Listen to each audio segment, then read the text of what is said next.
Hey guys, Infidel1258 here. Today I had a question that I want to reference from a recent town square where Weirdbeard and Aggie were hanging out and they invited us on. I actually had a chance to speak. I asked a question to them and then they asked a question to me. And the question that Weirdbeard is going to share, and I'm going to clip it right now, is around the issue of card inflation. And what's my articulation or my response to a concern about how there's always new packs coming to Splinterlands? And what does that mean for card inflation? What does that mean for the future valuation of these assets? What does that mean for the older players who have bought old assets and hope to see appreciation? And I've talked about this a lot on the channel, but some of these conversations are going back months and months, or even now years. And with this having been a topic I recently touched, and it feels like an opportunity to readdress my thoughts around this issue. Are these cards inflationary or deflationary? Why or why not? Let's get into it. Before I do, my name is Dwayne Cunningham and I go by Infidel1258, but you can call me 12. Drop comments on my videos and I will review them. And if they turn into a video in and of themselves, I'd love to send thank you. So make sure your IGN is included. Also, if you want more Splinterlands content, more content from me, check out the community tab on the YouTube channel. You can get involved and you'll be invited to live events that happen weekly. There's one happening September 22nd, so come hang out. Okay. So Weirdbeard just asked me if he can ask a question, and he's about to pose it. It's coming from the chat within the town square, which this is clipped from. And yeah, it's about Chaos Legion, it's about card inflation, it's about concern about the future appreciation. Let's hear the question. And I'm not going to clip my response because I actually want to give a more formalized response right here, right now. So let's get into it. Here's the question. All right. You are now on the Splinterlands team in a thought exercise for this, right? Ask somebody, John is asking, is there a potentially unlimited card inflation with new sets coming out? Is maintaining the value of older card sets going to be a purposeful and intentional focus of the team, or is it just not that important? What do you think? What's your take on, hey, new card sets are coming out and that may affect the value of older card sets? So this is a topic I feel very passionate about, and that's why I want to do this fresh video that hopefully will draw new eyes to that same conversation that was mentioned there. First of all, you got to watch the town squares. You got to watch town halls. This is great stuff. This is great community. This is great entertainment, really. So go check those things out in full. And I feel very strongly, if you're new to my channel, or if you've been here for a while, let's say, you will have heard me say things like, this game has changed my life and I think it can change yours. You'll hear me say that across a long time horizon, the assets you're receiving for your time and attention will add up meaningfully and then appreciate significantly. And it's like the snowball that starts small, but as it grows and grows, it just starts to exponentially and parabolically grow. That's my expectation for the future, but it's also my reality from the past. And some people would say that was then, this is now. The new assets will never appreciate, and you might think you don't even want to watch the rest of the video because you think Chaos Legion was printed way more than it should have been. Chaos Legion packs, Dwayne, you don't even know they're worth $1 now, and they were selling for, was it $4? I forget now. But the prices just disappeared, and you want to argue that is indicative of the fact that they will never appreciate. You want to look at card prices and you want to say Chaos Legion card prices have gone down dramatically and they're never going to appreciate. There's too many copies. And I want to speak to that because I feel strongly that the argument that is raised by certain people is that these cards are inflationary, which means more and more and more and more copies get printed. And I actually feel the exact opposite, that they're deflationary. And I'm going to attempt to articulate my reasons why. The first is that I need to address the big topic. When we create new packs, we are inflating the supply of cards. That is inflation. And so on the surface, it's easy to say they're inflationary, conversation over, that's it. But the truth is far more complicated than that, because when you look at certain assets and you recognize that, and I talked about this in my response to Weirdbeard directly, that certain assets are similar, but significantly distinct. You recognize that they can't be, although comparable in so many ways, they are distinct enough that they are not redundant. They are not superficially different, they're substantively different. Gelatinous Cube, 6 mana, top level 13 hit points, void, heal, and scavenge. This thing gets to like 20 hit points, and if it starts, you know, on a good match where it's used well, 23 hit points, and it's healing, you know, 6-7 hit points per turn. This thing is a crazy beast. It's a neutral card. It's a older reward card. So this is going to fit into a certain niche of the game. It's going to play within certain rule sets. There are certain rule sets where you only can play commons. Lost Legendaries rule set. Legendary monsters may not be used. There are no special tricks or to this rule set. That's one element. Rise of the Commons is the other rule set. Make a balanced team. Focus your attacks on specialized opponents. Only common and rare monsters may be used in battle. So there are 2 different rule sets that exist today that will limit your ability to play a card that is not common or rare. Or that is, let's say, legendary. And so why do I bring that up? This is a common card. Why does that matter? Well, you look at some of the comparables. People say these cards are inflationary. As we release new cards, the new cards give you every sort of ability, they fit every niche that the old cards fill. Is that so? Because when we look at Gelatinous Cube, I just argued, I showed you how great this card is. You know this card's amazing. And it's common and it's neutral. Those are great things. But what about some of its comparables? Well, one of the most obvious comparables is definitely Bakjira. Huge hit point pool, 16 at the high, self-heal, strengthen. Strengthen gives you that one more, so you're up to 17. Void and slow. It's a slightly different kit, but it's very similar in its non-attacking, off-tank niche. So if you got Bakjira, you don't need Cube, right? Well, I mean, first and foremost, this is a water card, not a neutral. That's a huge distinction. This is going to work in one of your splinters, not all 6. That's a gigantic distinction. They both have 6 mana. They're so similar on so many levels, but they're so distinct in very meaningful ways, substantive ways.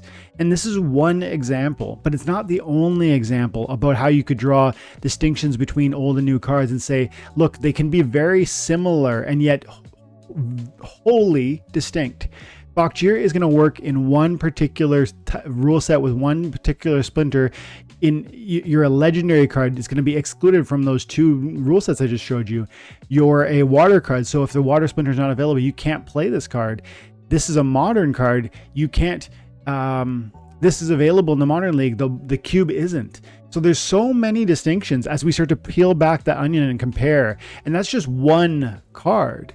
But man, there are so many cards like this, even from, and one of the ways to kind of analyze this quickly, and I don't want to spend too much more time because I think I've shown my point. But even if you come through on the filters and you just look at non-attacking units and you start to scroll down and you start to recognize like some of the other comparables, like Almo Cambio, Peaceful Giant, huge hit points, I think 17 hit points, and I think 16 at the highest for the Almo. So they're just big meat shields. Well, yes and no. This is an old school card, wild format. This is a modern card, modern format. This is a super fast, super evasive, resilient off tank that doesn't attack. This is a super slow, 0 ability common neutral. They're both neutrals, but this is a common, this is a legendary. Again, the rarity, the mana cost, the abilities, the synergies, the modern or the wild format, all of these distinctions are massive and substantive. And that's why we start to recognize when we pull back the layers of the conversation that new cards are never going to replace old cards. Now, they do if you're a modern player.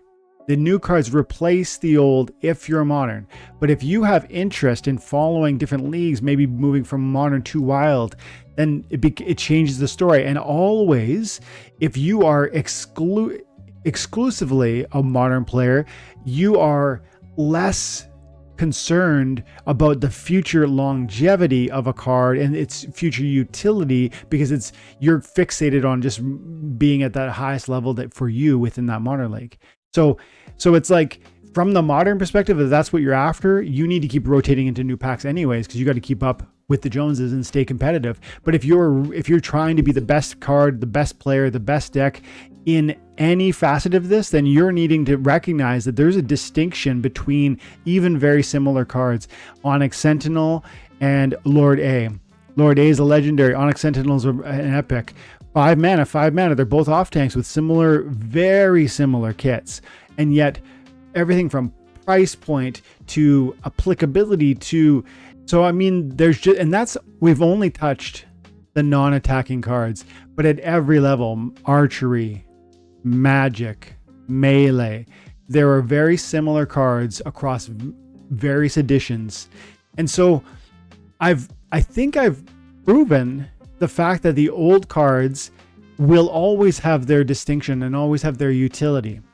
But there's far more to it than just the distinction and the substantive distinctions between similar cards. That's one main argument, but it's also, and it's about the rule sets, it's about the specific abilities, it's about the synergies, it's about the modern versus wild, but then also there's things like collection power, which for the longest time mattered in terms of where you could reach. And even though it doesn't any longer, PP is now kind of stepped in and filled a bit of that niche. So PP is going to affect the utility of an older card with respect to land 1.5. And as we start to get into that, you have to then acknowledge that the team and the development have recognized the evolution of the game and the growth of the card market, and they've shown you another way that they're going to acknowledge the older utility, the older investment, the older investor. And so the cards are never identical. The only time they were ever identical was alpha and beta. And even with beta, they introduced neutrals. And that was only at one time in the history of the game because they didn't have enough assets, they didn't have enough time, enough developers to create a whole new set. And they were astonished by how quickly alpha sold. So that was one time, and we've never seen that again.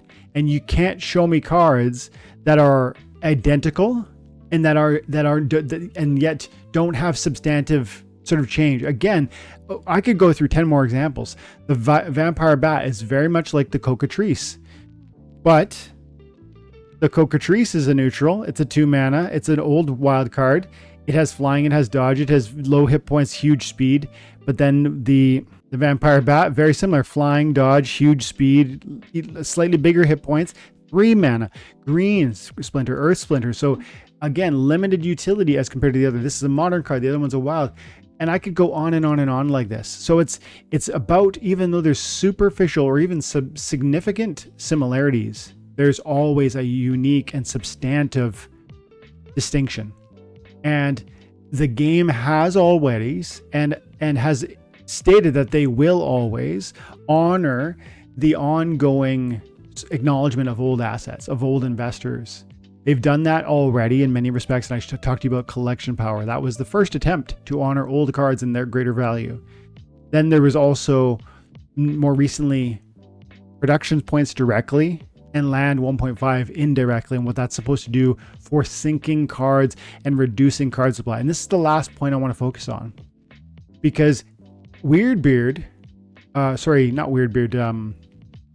in the response to their own question, to Weirdbeard's question, Aggie listens to me, and I said a lot of the things I just said to you, but then Agrod steps up and says, and there's another angle to this. The other angle is that we have a Splinterlands, the company, has to make money. They make cards, they sell the packs. That's the creative side. But then on the product side, there's always this creating new assets, bringing them in the game with one hand, taking them out of the game with the other hand. And how do they do that? I already talked to you about land 1.5, the sync that is going to be for cards. And the card sync in land, if land gets used fully, is complete. We're talking about full loss, total devotion of all the card assets. I think it might be 75% of the cards. But that would be so transformative. And then you would say, well, look, Dwayne, you don't really need to fully put the maximum BCX in every plot of land. I know that's true, but I'm saying this will move the needle. And land 1.5 is one example, one major example about how they've done that. But Modern League and Wild League is another way they create these niches so that there's always a certain utility for older cards. And there's going to be new ways. There's going to be things with boss battles. There's going to be things with, trophy. There's going to be different ways that the packs themselves are even, there's a continuing desire for sale, like through draft mode tournaments.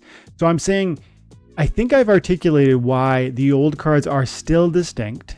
And so new creation is not inflationary because it's creating an entirely new asset. And then when people get into it, okay, fine, but the new cards are still new cards and they have to be sold, and they give me an alternative that maybe I don't want to buy the old wild cards if I can buy just the new moderns. Okay, I get that. So there is an inflation element, but Agrod's point and my last point is that there's always sinks. There's always these attempts to create these sinks where they will get utilized, staked, burnt, great burning events, etc. Like, there are tons of creative ways that have been created and that will be created because the team is incentivized to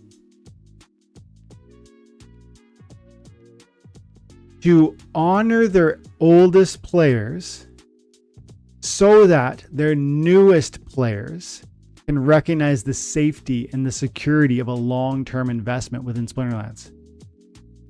This is the thing that some new players don't get. When the old values, alphas, betas, promo cards are respected, are somehow entrenched with new techniques and approaches, what that should do for every new player is give you greater confidence that even though Chaos Legion today is in excess, there's too many packs and the prices are lower than they were when we bought them, there needs to be an acknowledgement that these paths that are being planned and already executed will honor and create ways to sort of lift those values by creating scarcity. Every issue of price boils down to supply and demand. If the issue is that we have too many Chaos Legion packs, for instance, the answer is that we either need to do one of two things. One, lower the supply, or increase the demand. It's that simple. And lowering the supply is possible. We already did that through some burning, etc. But increasing demand is also possible, and in my mind, probable. Both from the game attracting new players, but also from LAN doing amazing new things to attract and incentivize huge card acquisition and staking, which is in and of itself a reduction of supply, but at the same time an attraction of new players, and therefore it's actually both birds, two birds, one stone. And so, in short, this game is always going to create new card assets. It will not be a company if it doesn't. That's literally their economic model. So far, that's the only way they've made money. But I'm saying, well, I mean, aside from selling $10 spell books, but that's just simply not a substantive income source compared to the pack sales. And what I'm saying is that the paths that have already been laid out, that have already been followed, and those that have been even projected for the future are definitely adequate and logical. It's logical to assume on the basis and the strength and the planning and the vision that the packs will become scarcer. The cards will become deleted because they're deleted as we level them up. And so we're going to see reduction in supply, even though we're going to see new packs. We're going to see reduction in supply of old cards. And therefore we're going to see increased price because supply is going down at the same time as player base will grow. The only question left for you to debate or to question is simply this. One, do you think that the player base will grow? And two, do you think that they will continue to honor the old supply, like creating ways for sync, for staking, for deletion, etc.? And I would encourage you, if you think the answer to either of those questions is no, like no, the player base isn't going to grow. Wow, man, like I don't think you understand what would happen if SPS goes up in price. And maybe watch one of my videos on SPS, because I think there's paths to that through Flywheel that will incentivize people to get involved quickly. So I think we got a good argument for why player base doesn't grow. And then if you doubt that they're going to create ways to sync the cards, look at land, but recognize that it's in their best interest always. And Aggie said in that video, again, I'm not going to clip it, but if you want to go 48 minutes is where Aggro explains his view on card inflation, and you'll hear him say the product team gets rid of these assets. And that's what they're thinking about with land, but that's actually far more what they're thinking about long term. And they will always think about that because of one fact. They want to delete the old cards in some sense, either literally or figuratively by creating sinks like land, so that there's new opportunity for you, the player, to desire new packs and new assets. And one last point before we wrap, we haven't seen anything yet in terms of flexibility, creativity, and brand new ideas with respect to cards. You know, we saw Zyriel, a multi-splinter card. We're going to see multi-splinter summoners. We're going to see massive new innovations in Rebellion and beyond that are going to introduce a whole other demand and utility. So when we talk about inflation, yes, it's inflationary to create new packs, but the system itself, everything from BCX being deleted so that your cards get leveled up, all the way to land staking, etc. There are mechanisms planned and being executed that will always see that these cards supplies will shrink over a long time horizon. And that therefore, as long as the player base stays stagnant, and I'm telling you it will grow, you should expect price appreciation. This is the joy. This is the exciting. This is the revolutionary nature of what Splinterlands is. Why I'm so bullish on it. Why I'm holding $40,000 worth of these cards American. Like, that's a huge amount of money for me. But I do so with confidence because I believe what I just said. And if you disagree, I'd love to see comments below on why. Thank you very much, guys. I hope you have an amazing day. God bless.